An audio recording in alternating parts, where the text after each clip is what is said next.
Ang mga latest, ang mga trending, ano na ba ang mga happenings? Usap-usapan, siksik sa kwentuhang magaan at masiglang talakayan ng mga paksang siguradong inyong kawiwilihan. Bawat usapin, makabuluhan. Kaya people of all ages, kasali kayo sa Usap-usapan sa Radyo Pilipinas World Service.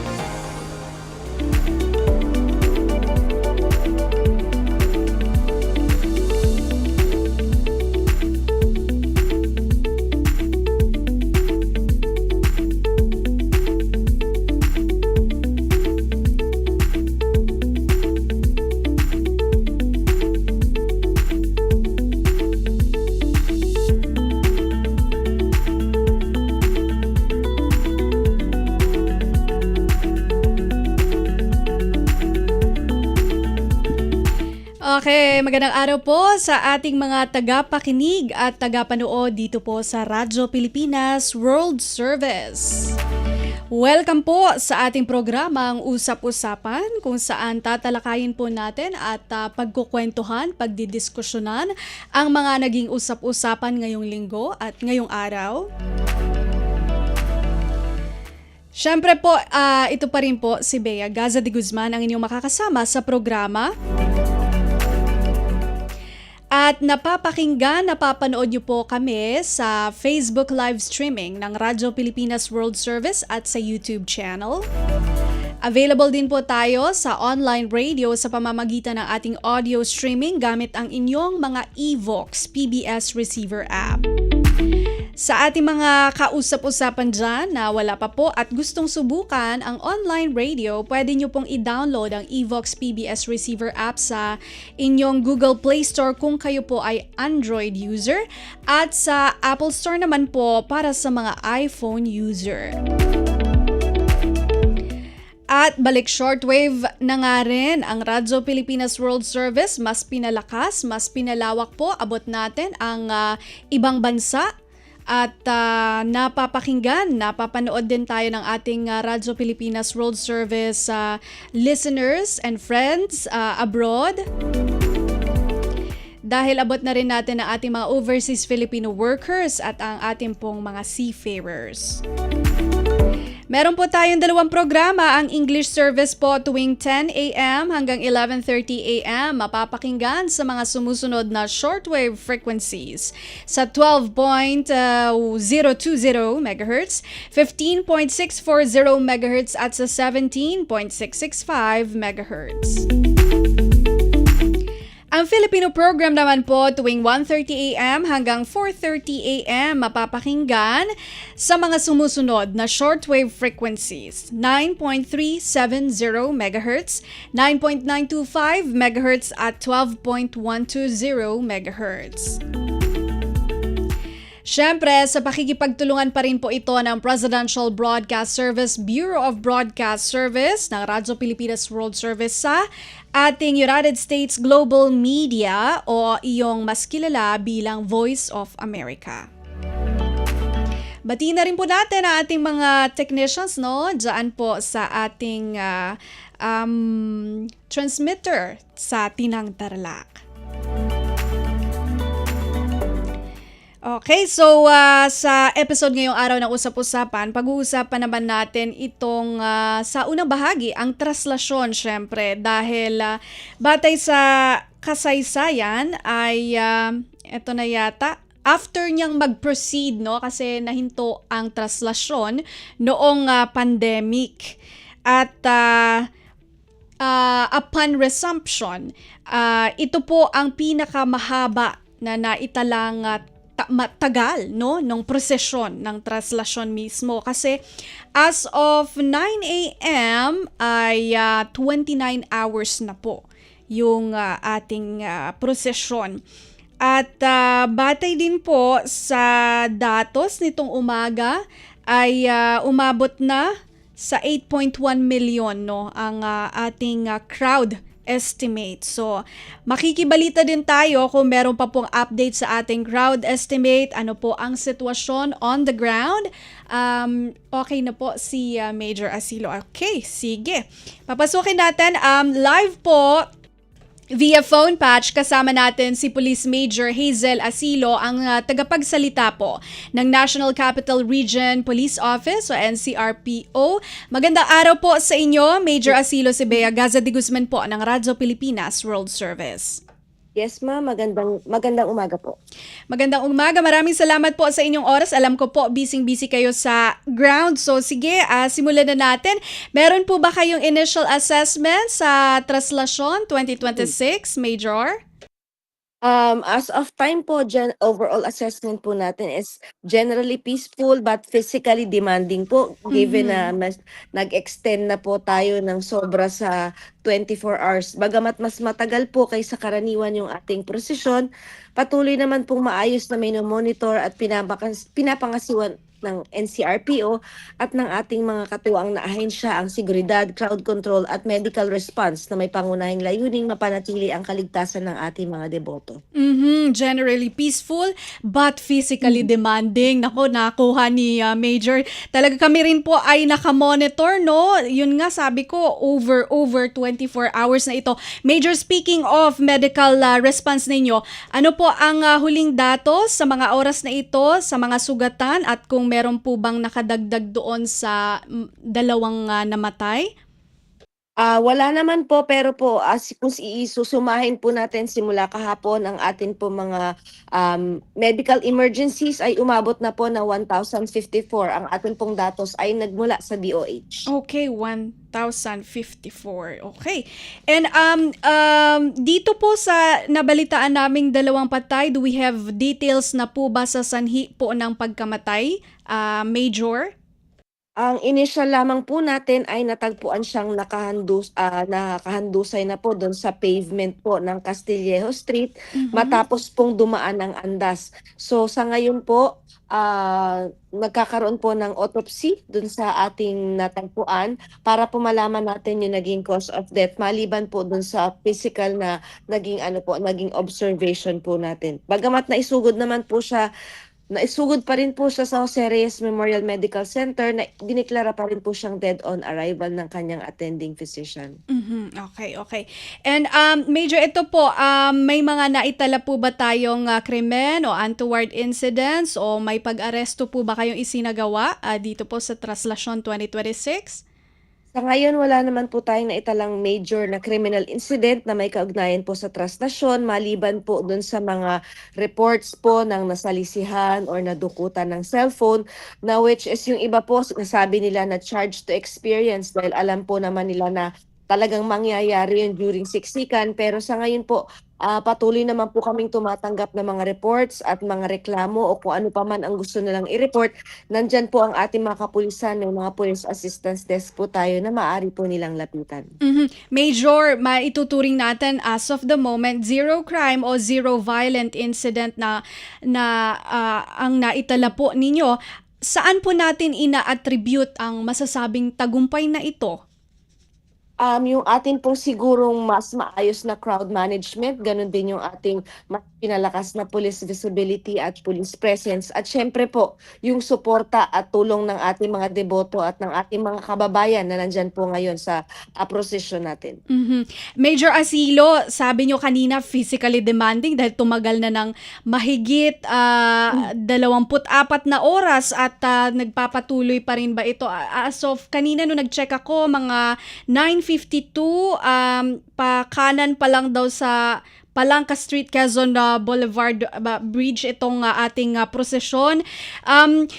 Ito ang pinakamahaba masasabi natin. Ano po kaya ang nakapagpabagal dito, Major? Maaari pong nag-contribute dun sa pagbagal po talaga ng ating prosesyon. Yun pong naging problema sa andas.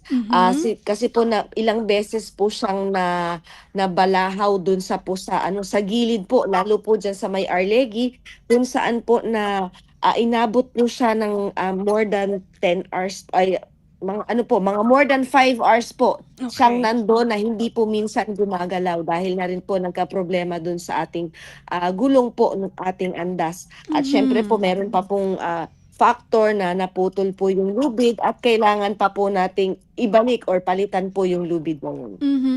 Opo, kasi na-interview din namin actually ang yun nga spokesperson nung Traslasyon 2026 from the Quiapo Church, si Father Robert Arellano, no?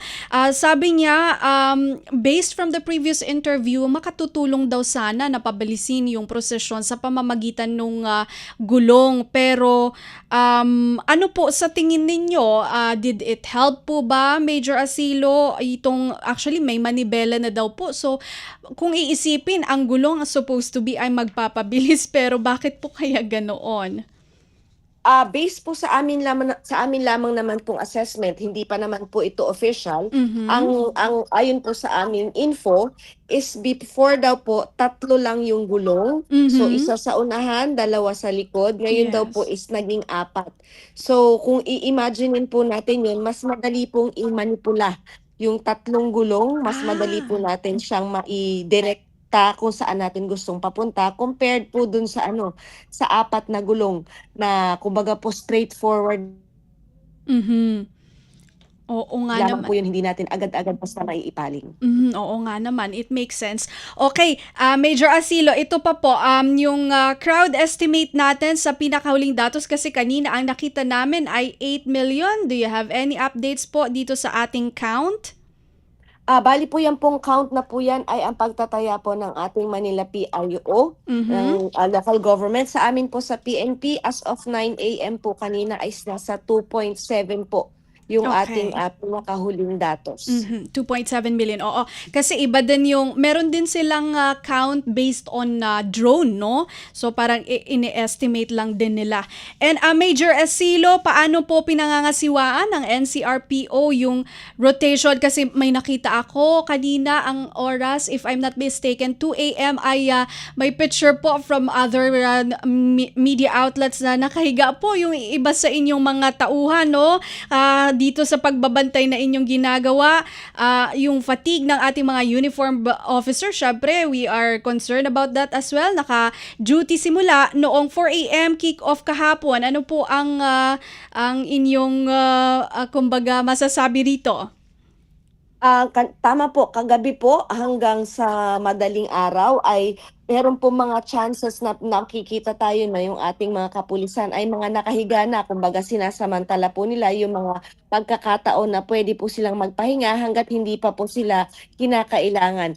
So Mhm. kami naman po ay may malinaw na rotation at relief system, kabilang po yung ating leapfrog deployment, yung Okay. ating segment by segment relief, at yung agarang pong pagpapalit ng mga pulis na nakikitaan na po natin ng matinding pagod. Mahigpit po Mhm. ang direktiba sa mga commander na unahin po ang kalusugan din ng ating Yes. mga kasamahan para hindi naman po maisasakripisyo din yung seguridad na ginagawa po nila. Mhm, tama po yun. Kailangan balansein din, no? Hindi lamang po security, overall security ang ating binabantayan, kundi syempre ang ating kalusugan din po. Yan din naman po ang isinusulong din ng Department of Health, MAPA Officer Mano, ang ating mga devotees. Major Asilo, hanggang 5 PM po sana ngayong araw, inyo pong full alert status. Do you think ma-extend pa po ito? Yes po, mananatili po hanggang 5 PM ang aming full alert status, pero po ang anumang posibleng extension po ay ibabatay namin sa pagtatapos ng prosesyon kung anong oras po ito, yung Okay. sitwasyon po ng crowd dispersal at yung kalagayan ng mga kalsada, at syempre po ang desisyon po ito ay gagawin po batay sa actual na sitwasyon po dyan sa ground. Mhm, mhm. Speaking of yung mga kalsada, kailan po kaya ang road reopening doon sa ating mga road closures? Yung meron po nga tayong meron po tayong mga areas na sarado pa po, at syempre po yun ang mga road openings po natin is magdedepende din naman po sa kung nakalampas na po doon yung ating prosesyon, at kung kung hindi naman na po natin kinakailangan na isara pa ito at mas makakabuti naman na pwede na rin naman po nadaanan ito ng ating mga motorista. Mhm. Okay, and Major Asilo, may temporary signal disruption po, yung sinasabi nilang signal jamming dyan po sa Quiapo area para po sa security. Kailan naman po ito posibleng maibalik? Yung ating pong ginawang signal interruption po ay isang preventive security measure at unti-unti naman pong ibinabalik ang signal sa sandaling bumababa na po yung ating crowd density at natiyak po natin ang seguridad. Sa atin na rin po syempre ang pakikipag-ugnayan sa mga kinauukulang ahensya. Major Asilo, pinatutupad pa rin po ba no drone, no sail zone sa mga oras na ito? Yes po, patuloy po at mahigpit na ipinapatupad natin yung no drone at no sail zones hanggang sa tuluyan pong matapos ang security operations para maiwasan po ang anumang banta po sa ating publiko. Okay. At ang inyong mensahe na lang po siguro first sa inyong mga uniform personnel na talagang puyatan ito na tumulong para ma-achieve natin itong zero crime o zero violent incident. Also ang inyong po panawagan sa mga deboto at parting message po, Major. Yes po, sa aking mga kasamahan sa NCRPO, sa PNP, alam ko na yung pagod, ramdam ko yung pagod ninyo at syempre yung antok na ating nararamdaman dahil alam naman natin na kahapon ine-expect natin or kagabi ine-expect natin na maiipasok na natin yung andas. Yun nga lang, nag-extend pa tayo. Alam naman natin kung ano yung mga sinumpaan nating tungkulin at syempre babawi naman tayo sa pahinga. Hintayin lang natin at darating din yan. At syempre sa ating mga kababayan na nandyan po yung ating mga deboto, ating pinapaalala na ang traslasyon ay isang banal na panata ng pananampalataya. Kasabay nito, responsibilidad po natin na pangalagaan ang buhay at kaligtasan ng bawat isa. Kami po ay tuloy na nakaantabay, handang magbantay, tumulong at maglingkod. Nakikiusap po kami sa lahat na manatiling kalmado, makiisa po sa mga paalala ng otoridad at unahin po ang kaligtasan sa bawat hakbang po ng ating debosyon. Ayun, maraming salamat po sa inyo, Major Asilo. Ingat po kayo dyan on the ground kasama ng inyong mga kabaro and mabuhay po kayo. Maraming salamat. Maraming salamat po. Yan po si Police Major Hazel Asilo, ang tagapagsalita po ng National Capital Region Police Office o NCRPO. Kanya pong ibinibigay ang pinakahuling datos at mga impormasyon at sitwasyon dyan po sa pagmomonitor ng NCRPO sa Traslasyon 2026. Magbabalik po ang palatuntunang usap-usapan makalipas ang ilang paalala. Mabilis ang trivia, dagdag talino. Heto na ang Dagling Kaalaman. Alam mo ba na ang Pacific Ring of Fire ay tahanan ng mahigit 75% ng mga aktibong bulkan sa buong mundo? Matatagpuan ito sa paligid ng Pacific Ocean at dito nagaganap ang pinakamaraming lindol dahil sa patuloy ng paggalaw ng mga tectonic plates.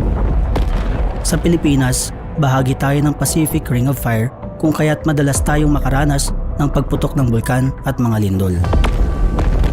Meron tayong mahigit na 20 aktibong bulkan, kabilang dito ang Bulkang Mayon, Taal at Mount Pinatubo, ilan sa mga pinakakilalang bulkan sa buong mundo. Kaunting kaalaman na malaking dagdag talino. Abangan muli ang susunod na Dagling Kaalaman. Mga kabataan, si Dinglong to. Meron akong tips na gustong i-share tungkol sa dapat nating gawin matapos ang pagputok ng bulkan. Kapag pinayagan ng makauwi sa inyong bahay, for sure, sunod-sunod na ang utos ng mga magulang natin yan. Pero, wait lang ha, siguraduhin may takip pa rin ang bibig at ilong dahil masama sa kalusugan ang paglanghap ng volcanic ash. Walisin din muna ang mga naipong abo sa bubong, pinto at bintana bago ito basain. Bibigat kasi ang abo kapag nabasa ito. At syempre, huwag itapon ang abo sa kanal kasi naku, magbabara yan. O ngayon, alam mo na ha? Good luck na lang sa mga utos ng magulang mo. #panatag ang may alam. Maging Panatag Pilipinas. Itinuloy na po natin ang zero balance billing.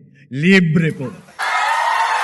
Ibig sabihin, ang serbisyo sa basic accommodation sa ating mga DOH na ospital, wala nang babayaran ang pasyente. Po, ang dami pong challenge, hindi po namin alam kung saan namin kukunin, ganon, nag-iisip kung paano namin mababayaran. Siyempre po, masayang-masaya, super saya po dahil na zero billing po kami. Opo, malaking ano po talaga, malaking tulong po. Mabilis lang din po.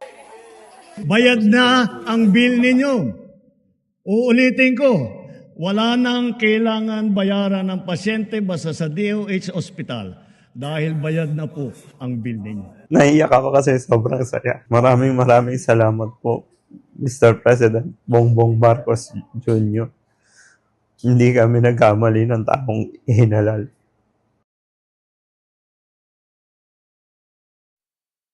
Anong latest? Usap-usapan. Dito sa Radyo Pilipinas World Service. Nagbabalik po ang palatuntunang usap-usapan. Kasama niyo pa rin po ako, Bea Gaza de Guzman. Napapakinggan at napapanood sa ating Radyo Pilipinas World Service official Facebook page at YouTube channel. At napapakinggan din po sa online radio gamit ang ating audio streaming sa Evox PBS Receiver app. Sa mga gusto pong sumubok ng ating Evox PBS Receiver app, maaari po itong i-download para sa mga Android user sa inyong Google Play Store. At sa iPhone users naman po, pwede pong i-download sa Apple Store. Siyempre ay nararating na rin natin muli ang ating mga overseas Filipino workers at seafarers sa pamamagitan po ng ating shortwave radio sa pakikipagtulungan po ng Presidential Broadcast Service, Bureau of Broadcast Services sa United States for Global Media o iyong mas kilala sa tawag na Voice of America.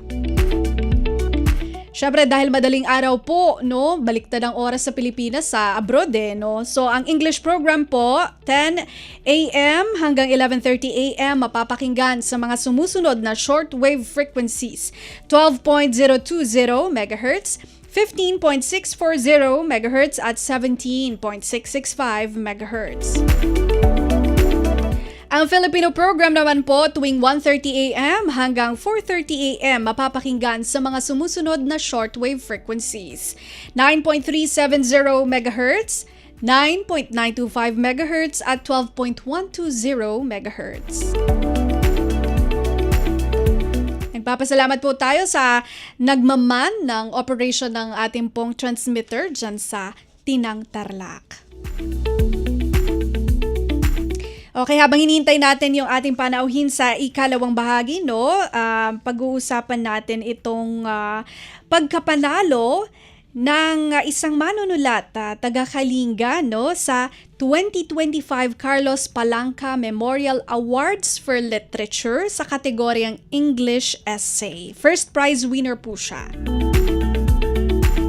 Yan, so paano niya kaya naisip itong sinulat niyang essay? In-expect ba niyang siya ay mananalo at anong nag-inspire sa kanya na maging author, no? Alamin natin yan mula kay Joanne Di Sagaok. At alam niyo po ba, airwoman pala, sundalo po si Ma'am Joanne. Kikilalanin natin siya mamaya, no? Hintayin lang natin na mag-join siya sa Zoom.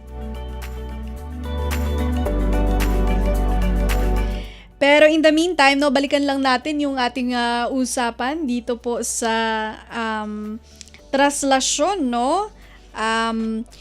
I-correct lang natin kasi yung information na ang nalaman natin is umabot na tayo sa around 8.1 million, no? Pero ito pala from the Manila Public Information Office is different from the estimate po ng Philippine National Police, no? Kasi meron pong mga datos na binabatay lamang sa crowd estimate.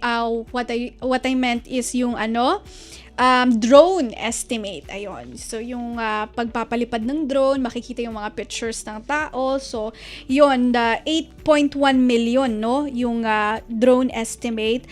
Pero, ang PNP, meron po silang sariling pamamaraan ng pagbilang at ang kanilang datos po ay 2.7 million as of yung report sa atin ni NCRPO Major Asilo ngayong 10:00 ng umaga.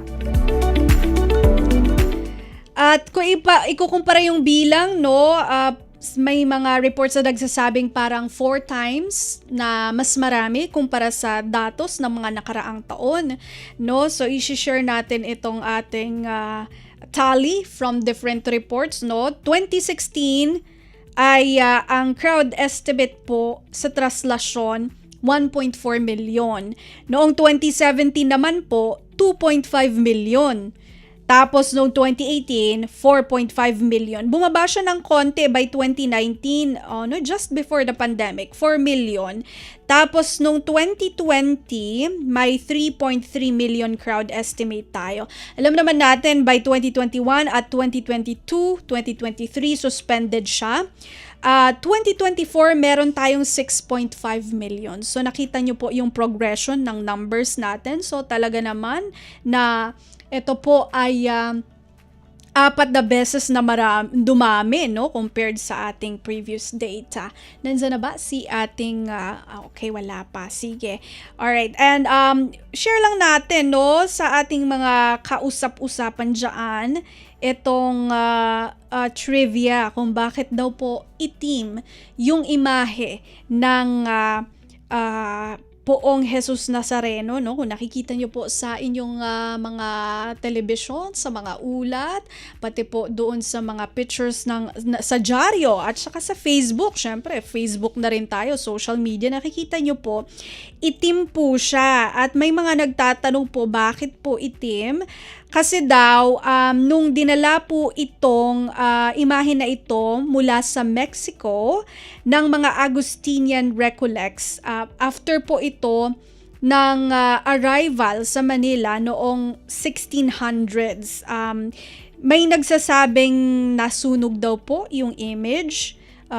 Yun yung unang kanilang teorya. Pero may mga ibang scholars po ang naniniwala na kaya daw black yung o itim yung imahe ng Poong Nazareno ay dahil ito ay sculpture or parang kinarve mula sa dark timber. So yun po ang kanilang batay po sa pag-aaral ng ating scholars. At ito raw po ay dahil sa kultura sa Mexico ng mga Mexican sculptures. So yun ang ating trivia.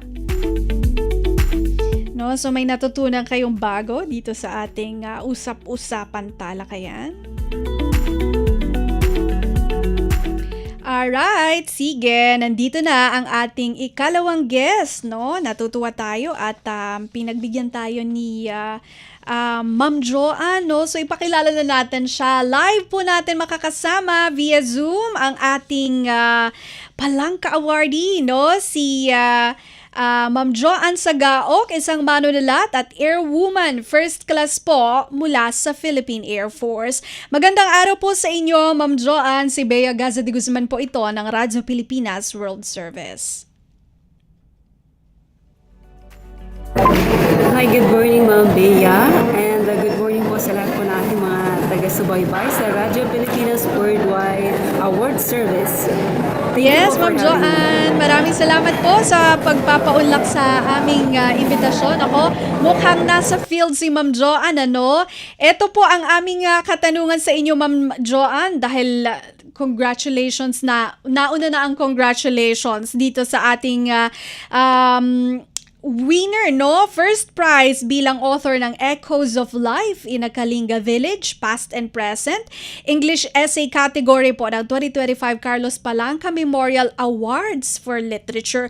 Ma'am Joanne, paano po kayo nahilig sa pagsusulat? Ano po ang nag-inspire sa inyo? Well, nung bata po kasi ako, Ma'am Bea, and sa ating mga tagapakinig ay nagbabasa ako, no? Wala kami actually ng libro, but yung mga binabasa ko pong mga libro is yung from my cousins in Manila na kinukuha po ng aking mama every time na mag-visit ko siya doon. So yun yung mga pinaglumaan niya na dinadala niya doon sa amin. So those were the books that I read during that time. And somehow, habang nagbabasa ako, may pinangarap ko din na someday, gusto ko din maging isang author. Okay, Ma'am Joanne, so parang mga libro na dala-dala po ng inyong mama from Manila. Yung nanay niyo po nag-work dito sa Manila, ano po ang kanyang trabaho before? Ma'am, the audio from your end, medyo hindi ko po naiintindihan dito. Okay. Sige, i-fix po natin. How about now po? Okay na po ba? Hello? Hello, Ma'am Joanne? Naririnig niyo na po ako ngayon? Naku, medyo na-challenge. Wala. Okay. Wala pong audio. Sige po, i-fix po natin. Sige, we'll have a quick break to fix the line ni Ma'am Joanne. Okay. Hold on po. Magbabalik po ang palatutunang usap-usapan.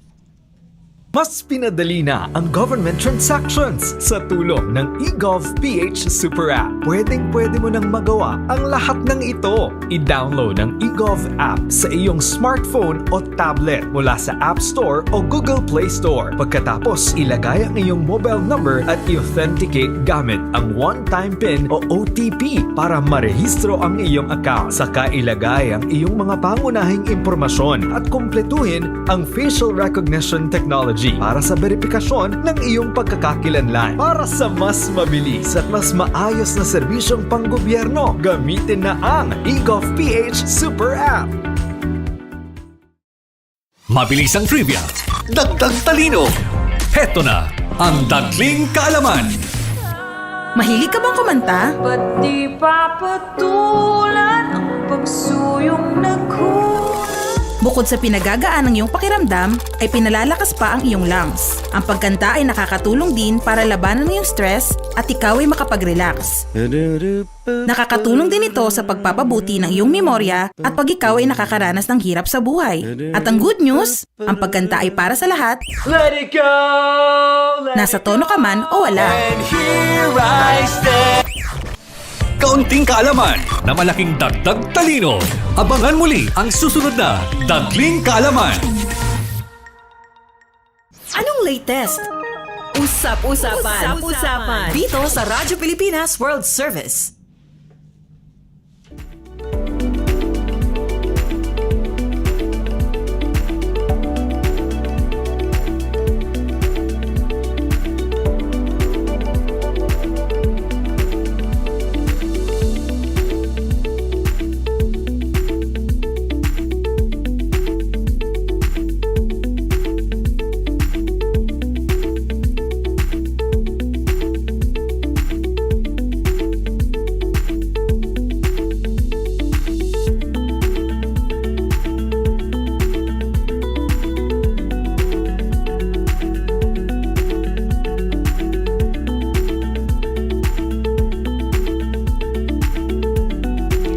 Okay, nagbabalik po ang programang Usap-Usapan, no?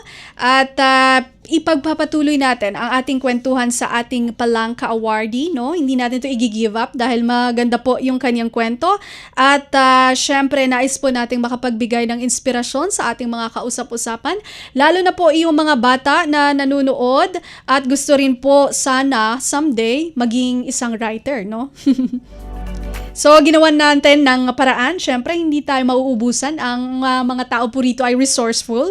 So, we will use the audio, source out from the phone, and then zoom po ang kanyang video. Yan ang ating maging technique. Sige, Ma'am Joanne, no, you can hear me na po.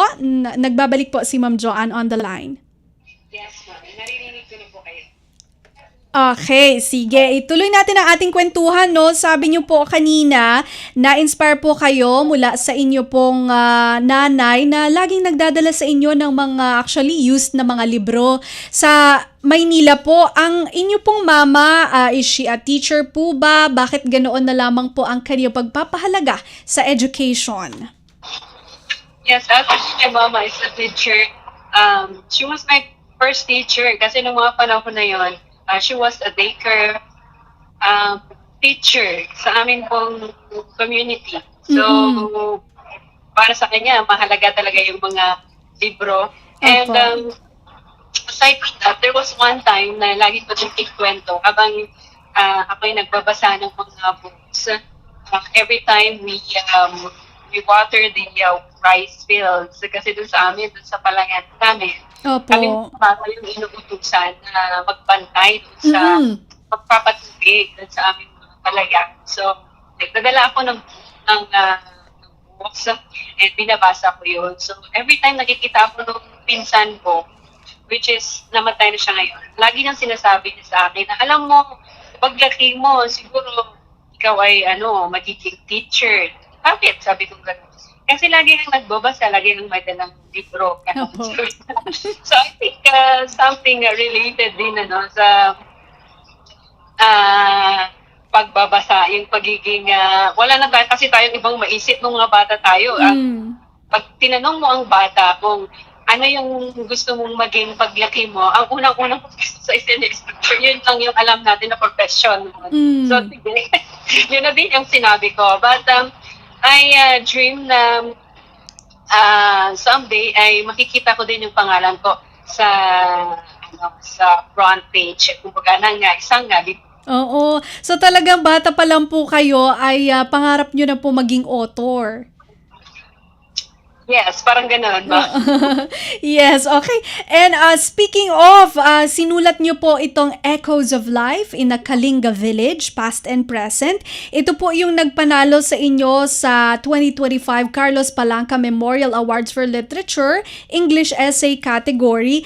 Ano po ang inyong naramdaman nung na-fulfill yung sabi niyo, bata pa lang kayo, pangarap niyo na makita yung pangalan niyo sa pahina ng libro. Ngayon nangyari na po siya.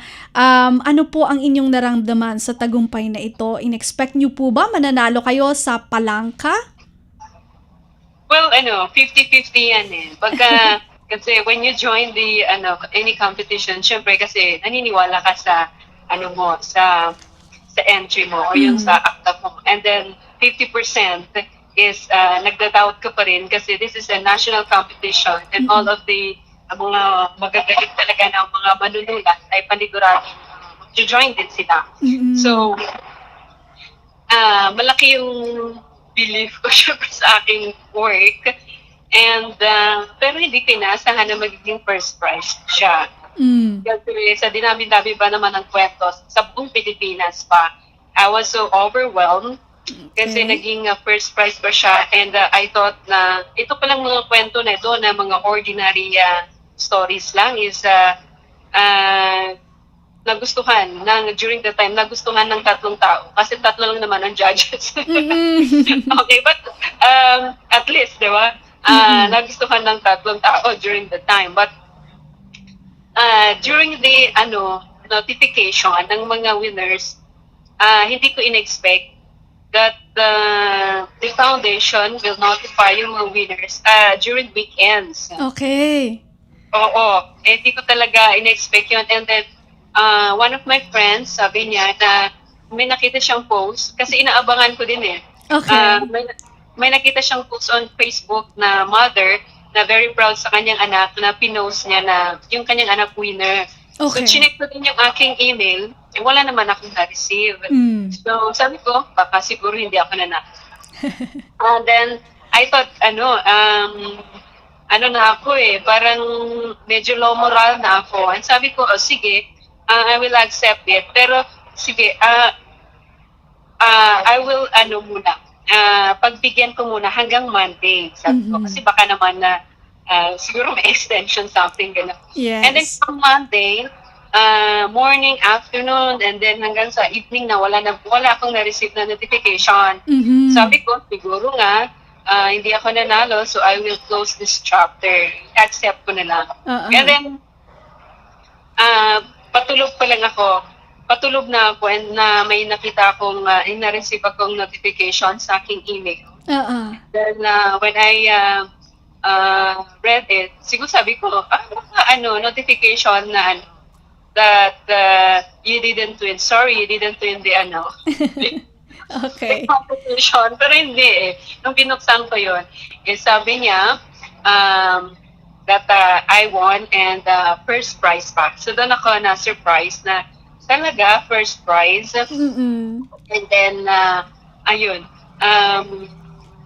Okay, so unexpected. Napatunayan ko sa sarili ko na those stories are very worth reading. Yes, totoo. At speaking of ang mga istorya po na isinulat ninyo, very worth reading. Briefly po, Ma'am Joanne, pwede niyo po bang ikwento sa amin kung ano yung nilalaman ng winning piece ninyong Echoes of Life in a Kalinga Village, Past and Present? Ano siya, it's all about our vanishing cultures sa aming community. Okay. So, naglalaman siya ng tatlong bahagi ng kwento. The other one is yung aming old home. Mhm. And the other one is the sugar cane wine making during Okay. the old days. And then the other one is how we celebrate birthdays. Okay. So, pinag-ano ko yun, kasi isa lang naman ang team eh. Mm-mm. So, pinag-isa ko yun, and then, ano siya, it's all about dito sa mga actually nawawala na eh. Mhm. Nawawala ng dating way of life namin na kinalakihan ko. And I describe this in a very vivid, na para bang album of photos. Kung Okay. i-describe ko yung dati naming tahanan na wala na ngayon, Mhm. yung paggawa ng sugarcane nung panahon na yon, and then yung paano namin i-celebrate yung birthday during that time. So, very nostalgic. Okay. Na pag ako ilang beses ko nang binasa, pero parang pa rin nandun pa rin yung hugot niya eh. Oo. Ay siguro, yun din yung nakita ng mga judges for the palang. Mm-mm. Itanong ko na rin, Ma'am Joan, kasi na-curious tuloy ako, may iba po bang pamamaraan kayo ng pagdiriwang ng kaarawan sa Kalinga? Well, malaki ang pinagbago, ma'am, sa Okay. panahon ngayon. Yung dati na ginagawa namin ngayon is wala na totally actually ngayon. So, dito mo makikita yung pagkakaiba talaga noon and then yung ngayon. For Okay. example, noon mahirap man pero masaya and kami, kontento sa pamumuhay. Mm-mm. Ngayon, makita mo na talaga eh, pati yung yung noise ng mundo ay even as na nandun sa very remote communities, parang nararamdaman na din namin, apektado na kami and all, di ba? So Mm-mm. malaki yung pagkakaiba. And that is the reason why na yun yung naging objective natin kung bakit tayo nagsulat ng book. Mm-mm. Dun sa ating stories from Kalinga, Memoir of a Village Girl, because we want to make a record about this vanishing past, Mhm. na record na kung mawawala man ito in the future, at least meron man lang record tayong nakatago doon. Oo And nga. I'm happy to announce that itong book po natin is one of the finalists for the 43rd National Book Award. Ayun, naku, meron tayong ilulook forward, no? Ma'am Joanne, Book Award. Yes, ma'am. So very happy po ako na yun ang sinasabi natin, these are all common stories from ordinary people. Mhm. Pero, experience ng marami, pero nobody, wala man lang nakaisip na isulat ito. So, Mhm. I'm happy that I did, that I convinced myself to write. Mm-mm. And, yun na nga. Yes. Ito pong bahagi na itong mga picture natin na nawawala. Mm. Itong mga memory of the past are cultural treasure. So gusto kong pagyamanin ito and i-preserve. And gusto ko din na ibahagi sa ating mga kabataan na we are custodian of this cultural treasure. Mm-mm. So yun yung gusto kong matutunan naman nila dun sa ating ginagawa ngayon. Yes, opo. Yun nga kasi yung isa po sa tanong din namin, Ma'am Joanne, bakit po sa tingin nyo kailangan sa generation ngayon ng kabataan sa Kalinga dapat isulat yung ating mga oral stories o lalo na po ng inyong mga elders? Mm-mm. Yes. Meron namang isang akong book, yung folk tales from the Kalinga Village. Mhm. And one of the reason kung bakit ko siya isinulat is there was a story behind it eh. Hmm. Nung umuwi kami sa aming village, I asked yung mga yung mga pamangkin ko na pumunta dun sa kapitbahay namin na matanda, one of the elders na siya yung nagkukwento sa amin nung mga bata pa kami.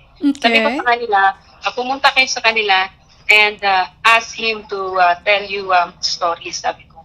E nung pumunta sila, sabi nila, hindi na daw niya maalala yung mga kwento, sabi ng mga bata. And so, yun yung nag-ano sa akin, na isulat na lang yung mga kwento na yun. Kasi, katulad ngayon, wala na siya namatay na siya just last year. Mhm. So, wala nang magkukwento pa doon sa mga kwento na yun. Mm-mm. So, it's very important to keep a record, a permanent legacy of those things. And I am planning, Ma'am Bea, to build a library in the village Ayun. para pagkaroon ng bahay itong mga books na ito and a place for the children to read and to write also. Yun. And Ma'am Joanne, speaking of elders, kanina nabanggit natin tong mga elders, meron po kaming nabasa na, rin nyo po, parang story nyo rin po, natuto daw po kayo sa storytelling through your village elders. Ano po ba yung unique sa storytelling sessions na ito na nagturo sa inyo ng sabi mo nga, vivid na pagsusulat na talagang mafe-feel din yung nostalgia kung ang tema ay vanishing culture? Yes, very real yung paraan nila ng pagkukwento. Very expressing, very dramatic, and then very powerful and animated. So, ganun yung way ng pagkukwento nila na parang akala mo isa ka na talaga doon sa mga characters. And then, ang isa sa mga skills na natutunan ko doon is yung skills of listening. Okay. Kasi and then yung observing. Kasi yun yung naging ko ngayon, yung paraan ko ngayon na maalala ko yung mga kwento na yun at maisulat. Ang galing naman. Pakikinig and pag-observe. Yes, ang galing naman na yun, no? So, kailangan matutunan natin yung listening skill and yung pagiging observant, no? Ma'am Joanne, eto naman po, kasi curious kami, syempre, women empowerment din tayo dito. Nalaman namin na kayo po ay Airwoman First Class ng Philippine Air Force. Demanding ang schedule from yun, sa PAF, no? Paano po kayo nakahanap ng mental space para mag-transisyon mula sa military duties papuntang pagiging malikhaing manunulat? Well, in the AFP, they support personal development. Okay. And educational development. And hindi naman bawal yung gano'n na magbasa ka, magsulat ka while nasa AFP ka And I'm very grateful na nandun ako sa unit na sinusuportahan itong aking isang pangalawang career, kumbaga. And nasa naman yan, nasa tao, kung paano natin i-manage yung ating time. So, time management lang yan. Skills din yan, ma'am. Bakit na kailangan natin. So, sabi natin, very pressured yung trabaho sa AFP. And sabi natin, yung duty namin, actually 24 hours yan. And every time I have a window, for example, bago ako matulog, nagsusulat ako. And then, basta may time ako during weekends, kung wala akong duty, nagsusulat ako. Kasi pagka may mga time naman na naka-focus ako, doon na lahat parang one time, big time. Oo, naiintindihan ko yun. Yung pag nagsusulat ka, isang daloy lang, no? Kasi mahirap yung pagka gumagawa ka o nagsusulat ka, merong yung kumbaga nahihinto yung train of thought, mahirap po siyang i-recover, no? Oo, medyo naiintindihan ko yung ganoon. Nabanggit nyo rin po kanina, Ma'am Joanne, itong Folktales from a Kalinga Village. Sabi po, ang yung akda po ninyo na ito napasama sa 2025 Frankfurt Book Fair, which is I think global ito, no, o international. Ano naman po yung pakiramdam na hindi lamang po mga kababayan nating Pilipino ang nakakabasa ng inyong mga akda, kundi pati na rin po sa ibang bansa? Ano siya, it's like a fairy tale. Yes. Opo. Yun yung pakiramdam ko na hindi lamang dito sa ating bansa na I'm bringing the stories from our village but also to the international stage. So isa sa mga goal natin na palagi kong sinasabi, from Kalinga to the world. Opo. And Ma'am Joanne, ito rin po ang inyong mga akda, isang tribute sa identity and yung culture ninyo dyan sa Kalinga. Meron pa kayong nabanggit na ilan sa mga istorya ay kumbaga pag-honor doon sa pinsan nyo na may he or she rest in peace, pag-honor sa kanyang naging buhay, no, bilang siya rin ay nagkukwento. So para sa isang bata po na sabi nyo kanina, simula lang kayo sa pagbabasa sa tabi ng palayan habang nagbabantay ng mga palay ninyo. Marahil ngayon sa isang liblib na lugar, meron din pong bata na nagbabasa sa gilid din ng palayan. Ano po ang inyong mensahe sa batang ito at ano po yung nais ipahayag din ng inyong tagumpay as Palangka Awardee sa bata na nagbabasa rin ng libro ngayon at gusto rin po sanang maging isang manunulat someday? Okay. I can say, discipline and characters are very important. And ang masasabi ko is kung sa pagsusulat at pagbabasa. Magbasa po ng mga libro that fuel your emotions. Yung mga libro na makakapagpapaiyak sa'yo, makakapagpatawa sa'yo, and siyempre yung mga inspiring books. And then, pangalawa is read for ambition. Okay. So, ibig sabihin, what it takes to make the story. So, ano yung gusto mong sundan on how to write the story. And then, pangatlo is magbasa as a way to see the word and find yung topics na gusto mong isulat. Yun, okay.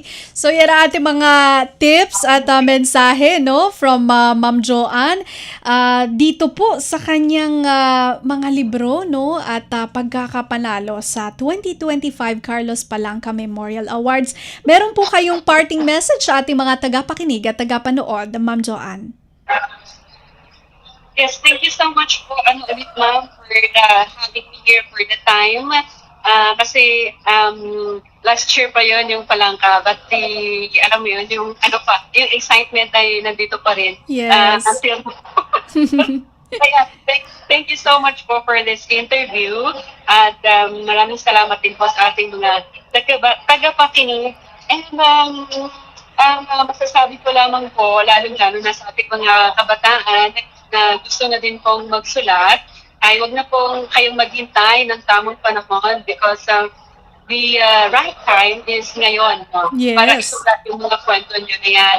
And lahat po ng mga stories natin ngayon ay mahalaga at ang isipin nyo muna is you write for yourself. Huwag nyo muna isipin na you write for, alam mo yan, para sa lahat na baka kasi isipin nila na baka hindi niya magustuhan yung kwento ko. Okay? Oo nga.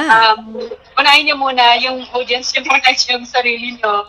Write everything you want na gusto nyo sabihin. And then, after that, kung talagang gusto nyo mag-start, and then yung sinabi ko kanina na read for ambition, no? So you have to find a model for you na yun yung magiging platform mo for the kind of stories you have to write. So, sa mga nag-struggle pa rin, yun yung struggle yung paano ka magsulat, yun yung unang struggle gusto mo magsulat but you don't know how to write. So, yun din po yung unang struggle ko. And kapag na-overcome nyo na yan, ayun, tuloy-tuloy na ang inyong pagsusulat. And sa lahat po ng ating mga kababayan, at hindi lang po sa ating mga kababayan, sa mga indigenous people. We have to write, we have to record our way of life, our culture and tradition, kasi pagdating ng panahon, mawawala po ito at kailangan natin ang permanent legacy from all of this culture and tradition. Yun, very well said. Maraming salamat po sa inyo, Ma'am Joanne, at naway sa susunod natin pag-uusap, pwede pa rin po kayo magkwento. Gusto ko po malaman yung update doon sa gusto nyong itayong library, no? So, hanggang sa susunod po natin pag-uusap. Maraming salamat sa inyo at mabuhay po kayo, Ma'am. Thank you so much, ma'am. Thank you, Radyo Pilipinas World Service. Ayun, thank you po. Yan po si Ma'am Joanne Sagaok, isang author at Palangka Awardee, Airwoman First Class din po from Philippine Air Force. Okay, so naku, wala na tayong oras. Magpapasalamat muna tayo, no, bago tayo tuluyang magpaalam. Maraming salamat sa ating mga nakatuwang sa produksyon, kay Sir Anthony Pimentel sa ating Master Control, kay Justin Ucia sa ating Warcast, at sa aking po mga co-producers, sina Erwin Peñano at Jerome Toledo. Muli, ito po si Bea Gaza de Guzman. Hanggang sa susunod na episode ng Usap-Usapan, magandang araw. Anong latest? Usap-usapan. Dito sa Radyo Pilipinas World Service.